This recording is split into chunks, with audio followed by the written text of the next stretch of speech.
on page 15 at the end of line 2, insert the following. The Bureau has a dedicated office to protect military men and women. The committee commends the Bureau on its Office of Servicemember Affairs for fast and effective work in identifying abuses of military members and their families and in legal action and education to protect those Americans who protect this country. The gentleman from Washington is recognized for 5 minutes to explain his amendment. Thank you, Mr. Chairman, very much. And here's hoping I can break my string here by offering this very, very simple, straightforward 2-sentence amendment to the section relating to the Consumer Financial Protection Bureau, calling out and commending the Office of Servicemember Affairs for the work they have done.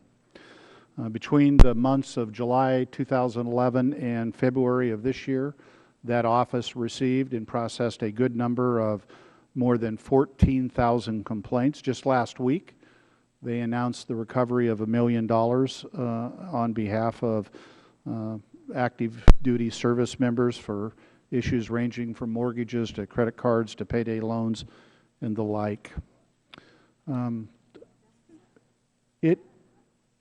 It's possible that people would assign a motive to me in offering this amendment that's only partially true, namely that I do have the privilege to represent Joint Base Lewis-McChord, the largest joint operating base in the United States. But frankly, that's not the largest reason. The largest reason is quite personal. And somewhat uncomfortably, I share this story with you today. When I was 15 years old, I stood in my living room with my mother and my father and my older brother. My father was a good, stoic German American. And if I got good night out of him at the end of the day, that would be a fairly verbal day for him. He didn't express himself very often and never emotions. But as we stood in that living room that day, my older brother was in full dress Marine uniform, leaving to go to war. And for the very first time in my life, I saw my father cry.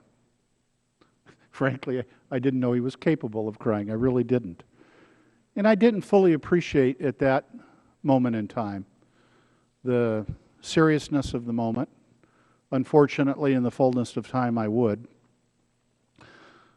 But it has always served to be an unbelievably powerful reminder to me what an unlimited sacred obligation we have to support those who are serving in uniform and on our behalf.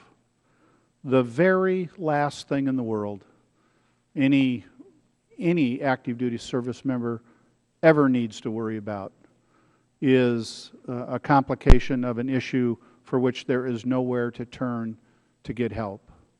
Holly Petraeus and the Office of Servicemember Affairs are doing a good job. They're doing a good job by the numbers, as documented, and I dare say every single member of this committee has probably had an experience where one or more of their constituents has been assisted by them. So, our budget view and estimates, again, contain a whole range of observations, some pretty critical, and some of those, I think, somewhat fairly. But I think just as fairly, we ought to call out those who are doing this work on behalf of service members. 2 sentences. Says good job. Says keep it up. I ask you to please join me in support of this amendment.